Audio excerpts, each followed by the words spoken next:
Imagine David, a barista at Dean and DeLuca in New York City.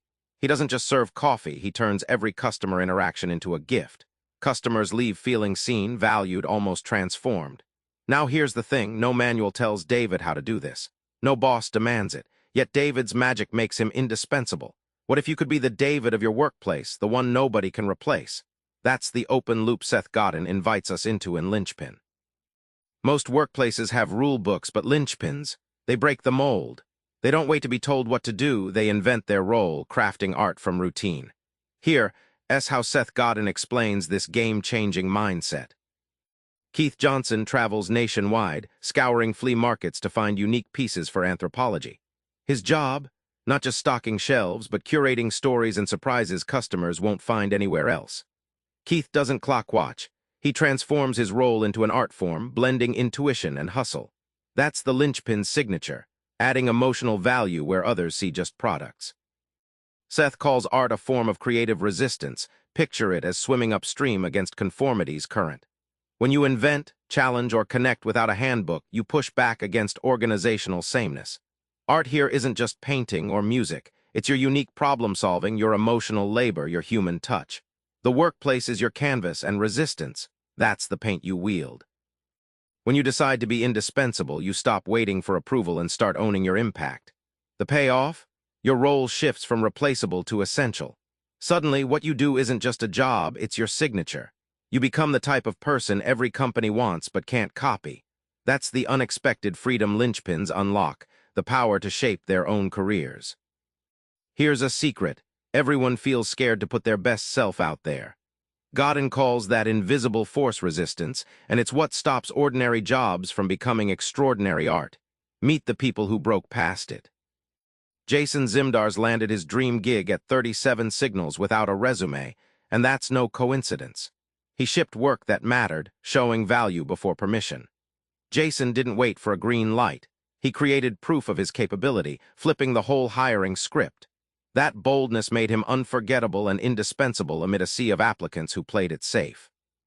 Picture resistance as a shadowy gatekeeper lurking at your door, whispering, "Not good enough," or "Why bother?" It's a feeling that paralyses, feeding your doubts and masking your potential.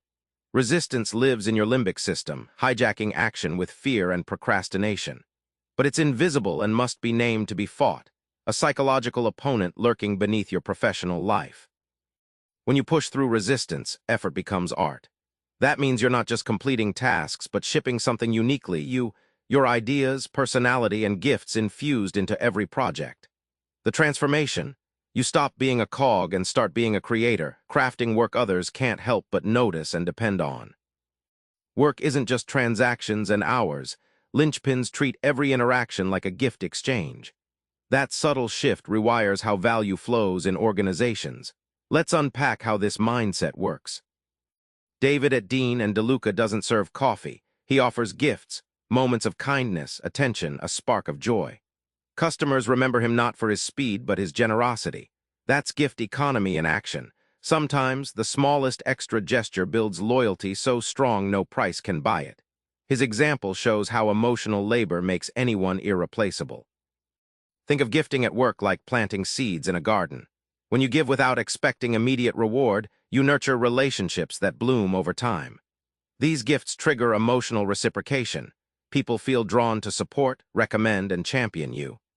This is an invisible but powerful currency in any workplace ecosystem, far beyond money or status. When you start viewing your daily tasks as gifts, everything changes.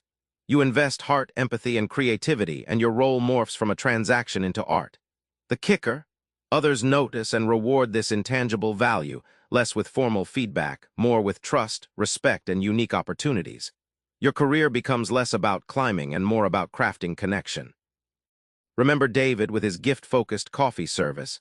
Now you see how that genius isn't just luck, but a mindset you can adopt. Being indispensable isn't about luck or titles. It's about showing up with your unique art, pushing past fear, and treating your work like a gift. Try this. Tomorrow, find just one tiny way to surprise or delight someone at work. That's your first linchpin move. Subscribe for more book summaries like this one.